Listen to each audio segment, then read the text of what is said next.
The Splatoon series might have been one of, if not the only competitive game I actively enjoyed, with its inception on the Wii U and the later sequel on the Nintendo Switch. So, of course, I was excited to see that it was getting yet another title. And as per the tradition, we got the Splatoon 3 Splatfest World Premiere demo, which is a free demo that was available through August 27th and aimed to have players both old and new come together and test out the new weapons and features the new title has to offer before its release on September 9th. The demo version only allowed you to tackle two modes, Turf Wars and Tricolor Turf Wars, and even then, that was for a 12-hour period, as the lobby was restricted until the Splatfest began. So let's start with the former, because it doesn't require much explanation. All you have to do is make sure that the map is inked with your color. Pretty simple in practice, but in reality it can get pretty chaotic, especially at the center of the stage. But even with all the bombs and ultra stamps, I didn't notice a single slowdown, even in dock mode. It's honestly nothing short of amazing how the Splatoon developers consistently deliver such a beautiful looking game while also not skimping out on the optimizations. Now for the main star of the show, which is the Tricolor Turf Wars. Though it has the same objective, which is claim the most turf with your ink, the placement of the characters is completely different.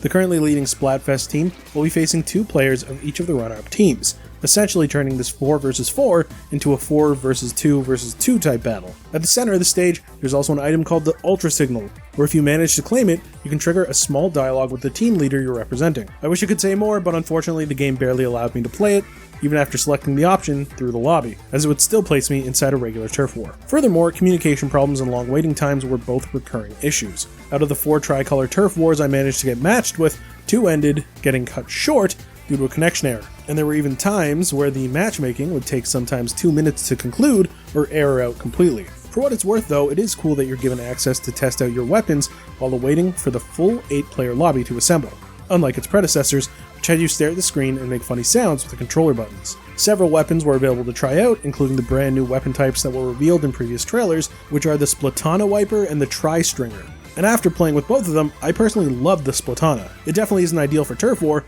but for defeating opponents, it does its job scarily well.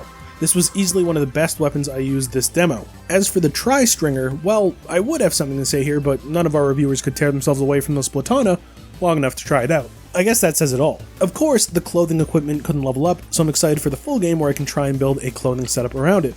Even though you could enter the shops in the demo, they would all boot you out because you're perpetually stuck on level 1. Generally speaking, the Splatoon 3 World Premiere has only shown but a fraction of what Splatoon 3 has to offer in its full release.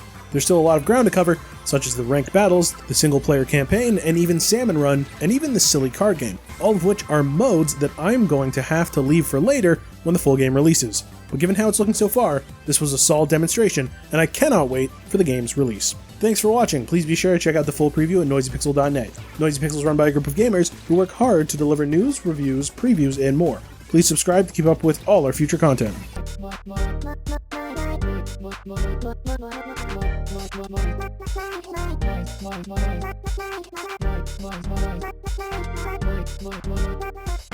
NoisyPixel.